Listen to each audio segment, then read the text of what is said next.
it's a Welsh website, I can't exactly, whatever, anyway, it might not be correct, but I'm pretty sure it's not far off. Okay, so we'll start with Amun. Amun is the god of creation. He's crowned with ostrich feathers. Amun was an important god, but there are no stories about him. He created all things.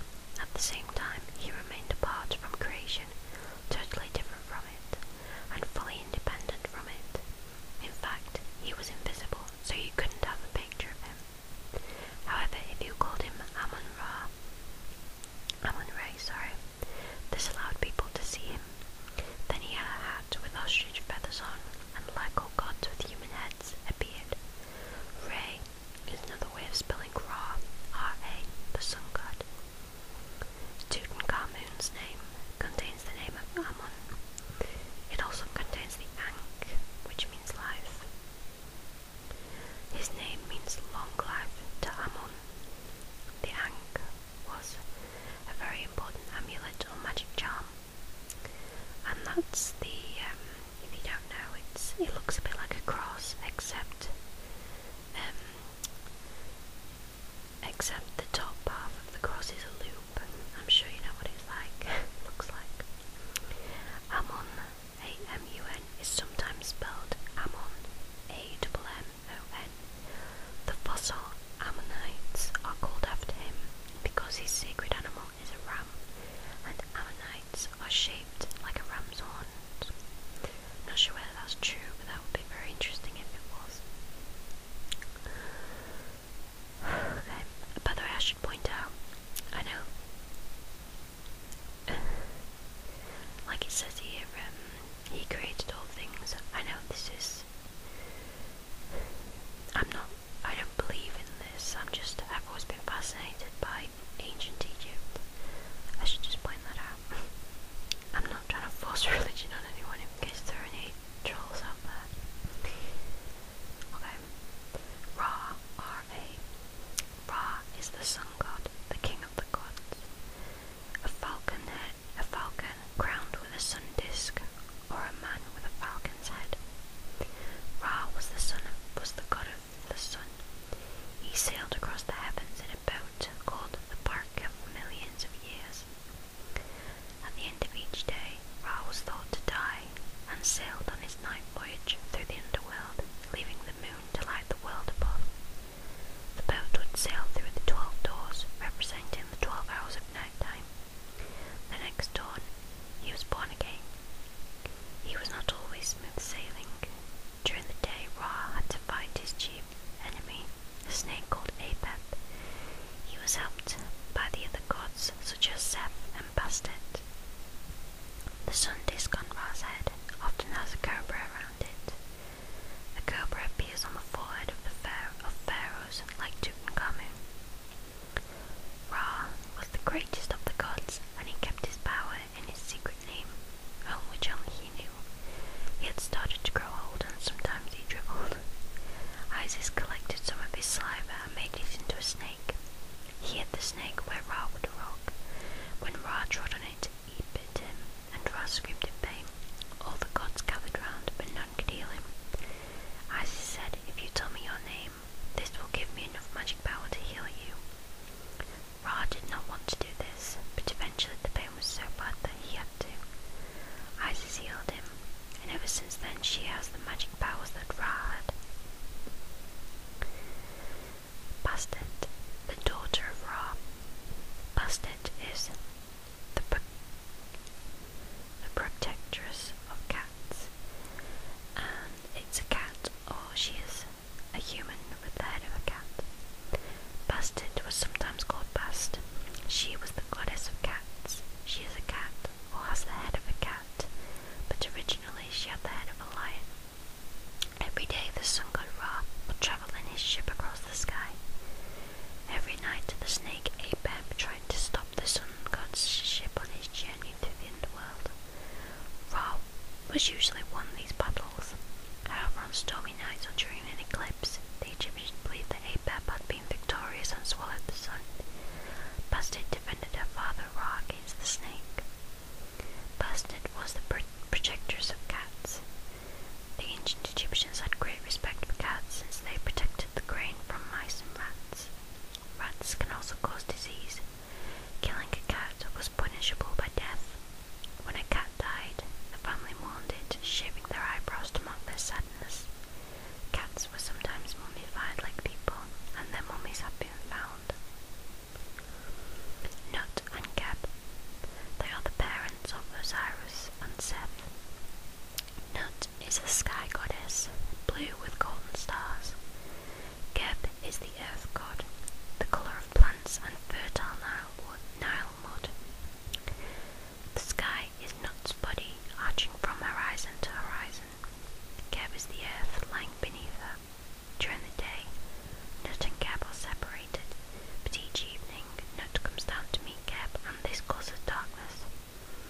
If storms came during the day, it was believed that Nut had come closer to the earth.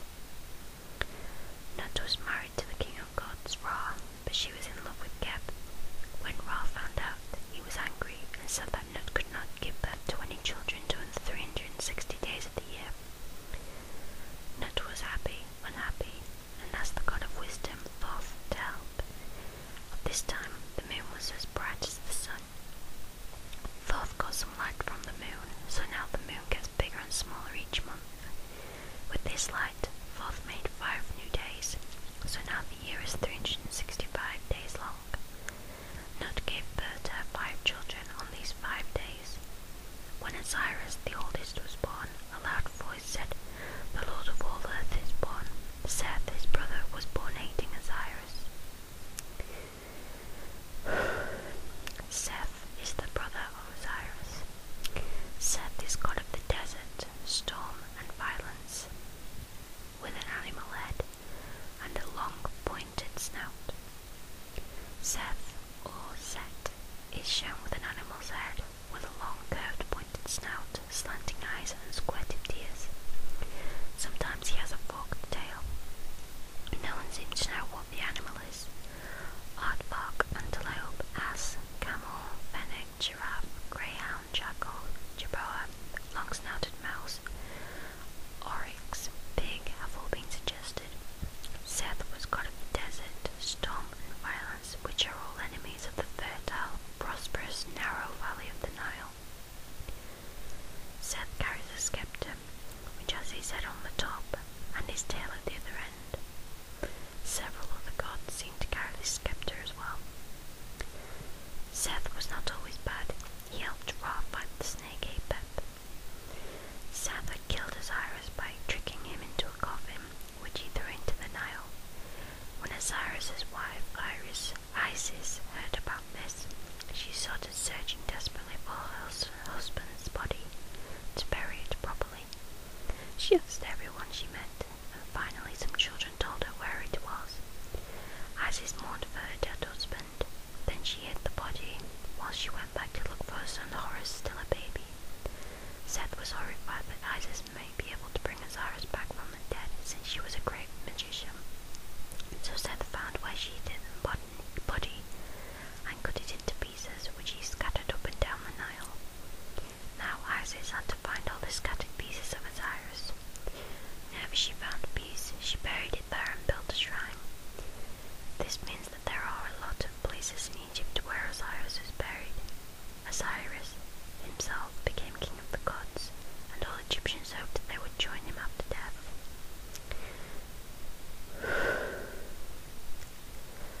Osiris is the husband of Isis and the father of Horus.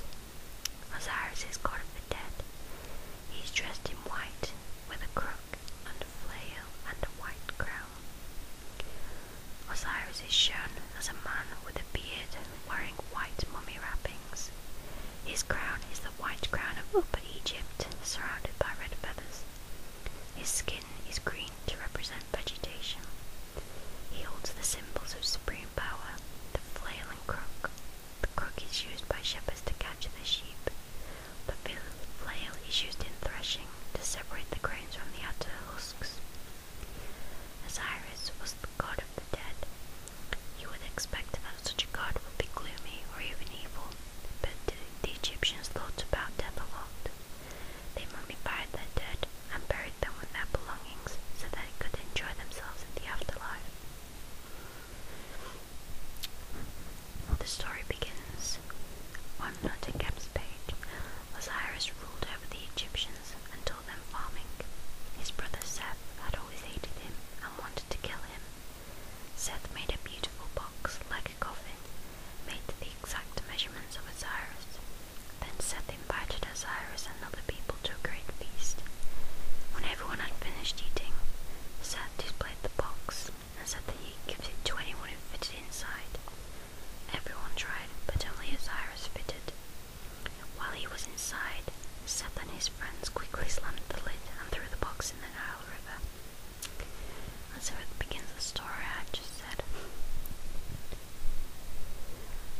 Isis, the wife of Osiris and mother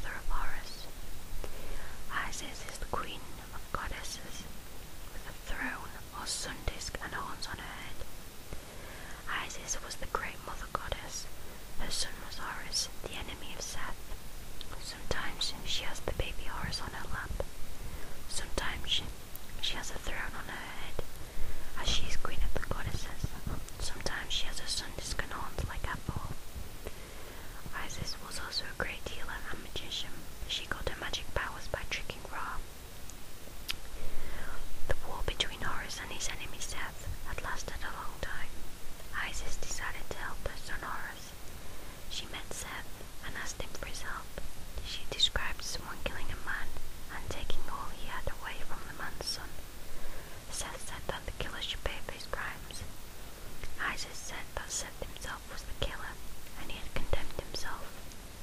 The other gods agreed, and Seth was driven out into the Sahara Desert. This is the end of the story. It actually says that. Okay, we move on to Horus. He is the son of Isis and Osiris. A hawk, or a man with a hawk's head, crowned with the crown of all Egypt.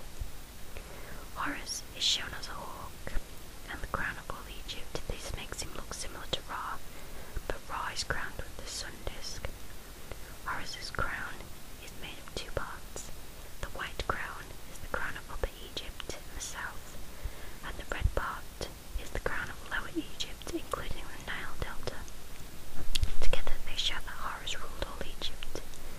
During their reign, the pharaohs identified themselves with Horus. After they died, they became Osiris. When Horus was a baby, his father Osiris was killed by Seth. Horus and his mother Isis hid in the papyrus leaves in the delta of the Nile until Horus grew up. Then he went to war with Seth to get his father's crown and kingdom. The battles raged for a long time. Once Seth managed to blind Horus by taking out his eye and tearing it to bits.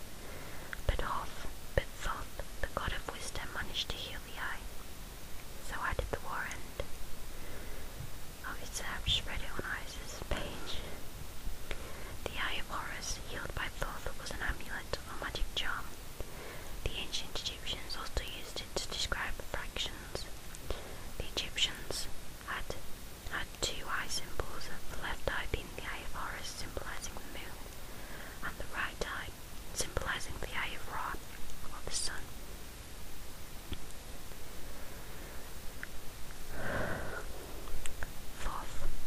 Thoth is the husband of Mart. It's written as M-A''AT. I'm just going to say Mart because I'm not sure how to pronounce that. Thoth is the god of wisdom, time, writing, and the moon. He has the head of an ibis. Thoth invented hieroglyphics, the picture writing of ancient Egypt. He was the measurer of the earth and the counter of the stars, the keeper and recorder of all knowledge. The ibis is the bird rather than a stork, with long legs and a long beak which it uses for prodding in the mud to find small fish. It was a symbol of wisdom and learning because it has a beak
since then, no one has seen the Book of Thoth.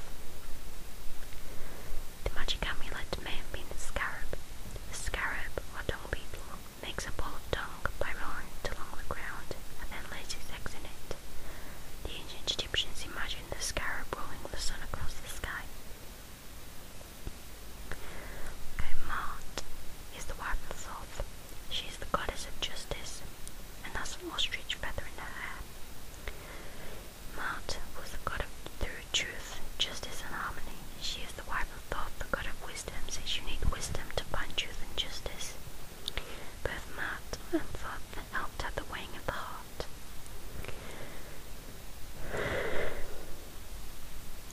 Excuse me. The feather of Mart was an ostrich plume. She wore it on her head. The chief judge in charge of the Egyptian law courts were known as the priests of Mart. He began court hearings by wearing the feather of Mart. The judge gave the feather to the person who won his case in the law courts. The pharaoh had to promise that he would follow Mart. This means that he would be just pharaoh and keep in order in Egypt. Anubis is the god of embalming and has the head of a jackal. Anubis invented embalming to embalm Osiris, the first mummy. He was the god of the dead. The Egyptians embalmed their dead, especially their pharaohs, to preserve them, since they thought this helped them to live forever. The ancient Egyptians believed that when you died, you travelled to the hall of the dead. There, Anubis weighed your heart against the feather of Mart. Mart, the goddess of justice, sits atop the scales to make sure that the weighing is carried out properly. You could see Anubis steadying the scales to make the weighing fair. If your heart was lighter than the feather, you lived forever. We still talk of heart as light as a feather to mean carefree, and heavy-hearted to mean sad. If your heart was heavier than the feather, it was eaten by the demon Arn't, the destroyer. Arn't had the head of a crocodile, the shoulders of a lion, and the rump of a hippopotamus. These were all frightening animals for the Egyptians. Thoth, the god of wisdom and writing, stands by to record what happened. And lastly, Hathor, or Sekhmet.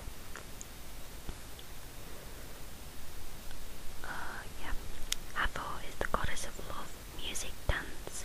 She has cow horns and a sun disk on her head. And Sekhmet, I'm not sure if that's the same person or whether it's a different god, but it says here Sekhmet, the goddess of the sun, is a woman with a lion's head. Hathor was the goddess of joy, motherhood and love. She looked after all women. She was the goddess of music and dancing as well. Dead women were identified with Hathor, as men were identified with Osiris. She has a sun disk on her head and cow horns. Sometimes she had cows, ears, or was a whole cow. But she had another side as well as Sekhmet, the eye of Ra, the destructive sun goddess. The Egyptians knew that the sun brought life, but they also knew that the desert sun could kill you. Ra, the sun god, was angry with mankind because they laughed at him. He said that he'd send his anger down as Sekhmet, the eye of Ra. She went down to earth, killing men and drinking their blood. She started to frighten Ra, who only wanted to punish mankind, not to destroy them all. So he dyed some beer red to look like blood. When Sekhmet saw the beer, she was thirsty for blood, so she drank it all, got drunk and went to sleep. When she woke up, Ra persuaded her to stop killing mankind. So that's all the Egyptian gods on this website. I don't think that's all of them, but that's some of them. Okay, next I'm going to talk about embalming or mummification. Okay, the first stage of mummification. His body is taken to the tent known as the Ibu, or place of purification. There are embalmers who wash his body with good-smelling palm wine and rinse it with water from the Nile. One of the embalmer's men makes a cut in the left side of the body and removes many of the internal organs. It is important to remove these because they are the first part of the body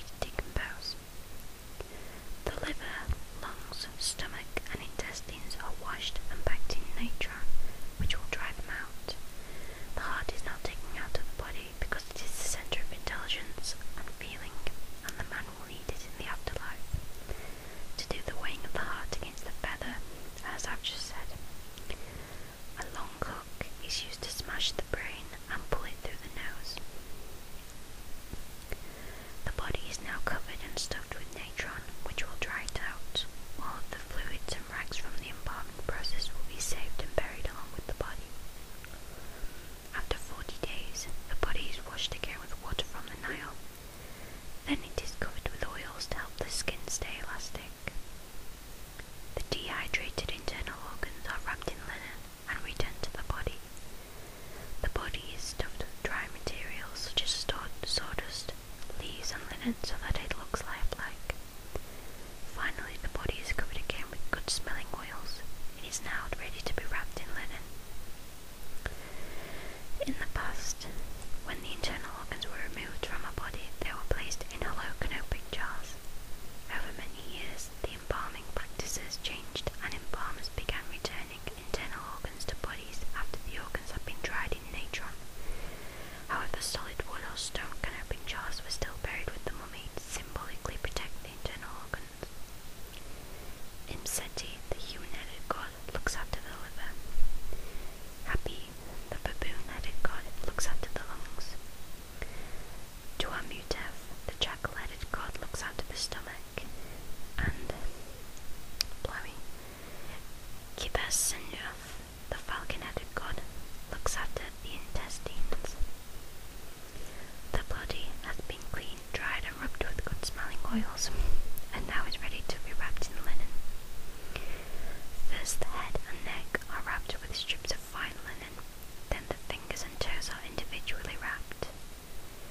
The arms and legs are wrapped separately. Between the layers of wrapping, embalmers place amulets to protect the body in the journey through the underworld.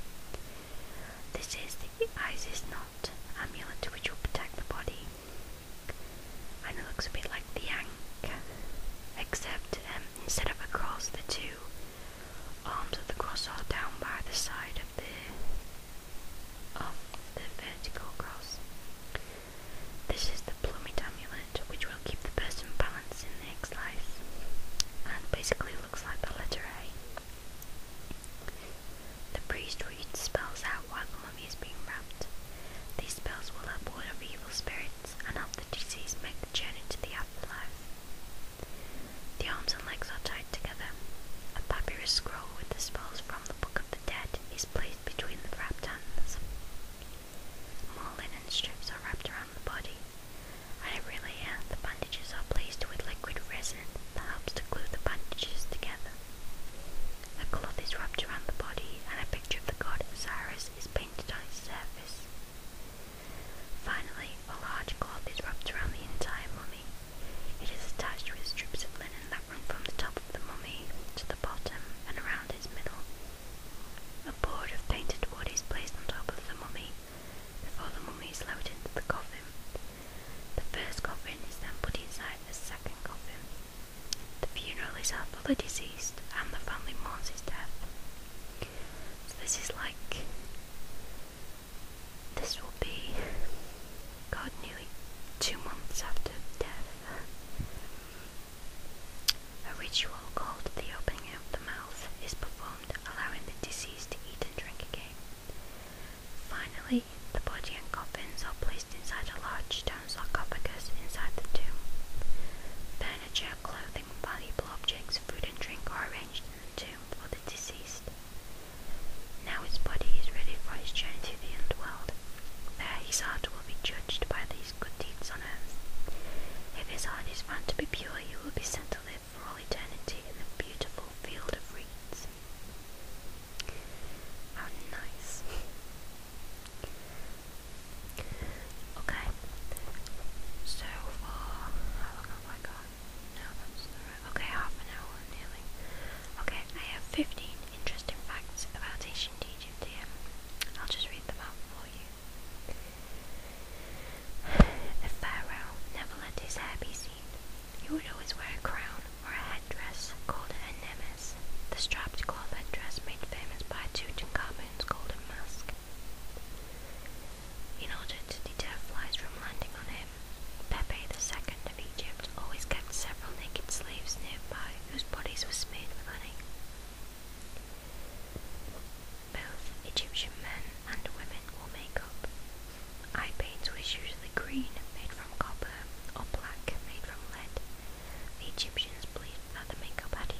know, the only person known to have damaged it was an Islamic cleric, Saim al-Dar, who was lynched in 1378 for vandalism.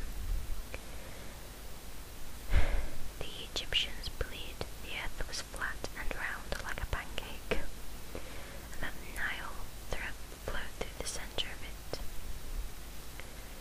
Egyptian soldiers were used as an internal police force. Additionally, they collected taxes for the pharaoh. In every temple in ancient Egypt, the pharaoh was supposed to carry out the duties of the high priest, but this place was usually taken by a chief priest. The first pyramid, the Star Pyramid of Djoser, built around 2600 BC, was originally surrounded by a 34-foot wall which had 15 doors in it. Only one of the doors opened. The women in ancient Egypt enjoyed legal and economical equality with men. Nevertheless, they never enjoyed social equality with men. Contrary to popular belief, excavated skeletons show that the pyramid builders were actually Egyptians who were most likely in the permanent employ of the pharaoh. Graffiti indicates that some of these workers took pride in that work, calling their names Friends of Khufu, Drunkards of Menkaure, and so on, indicating the allegiance to the pharaoh. I'd actually just been reading a story. I put this recording on hold just so I could find these facts, and I read about the building of the pyramids, and most of the, well, supposedly, quite a lot of the workers were farmers who worked during the flood season, because obviously if the Nile floods and all their fields are underwater, no work, so they built the pyramids. When a body was mummified, its brain was removed through one of his nostrils, and his intestines were also removed and placed in jars called canopic jars. Each organ was placed in its own jar. The only internal organ that was not removed was the heart, because Egyptians considered it to be the seat of the soul.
here. The Sphinx lost its nose in 1798 when a Napoleon soldiers used it for target practice. But I just read on the other one that it wasn't though, so I guess no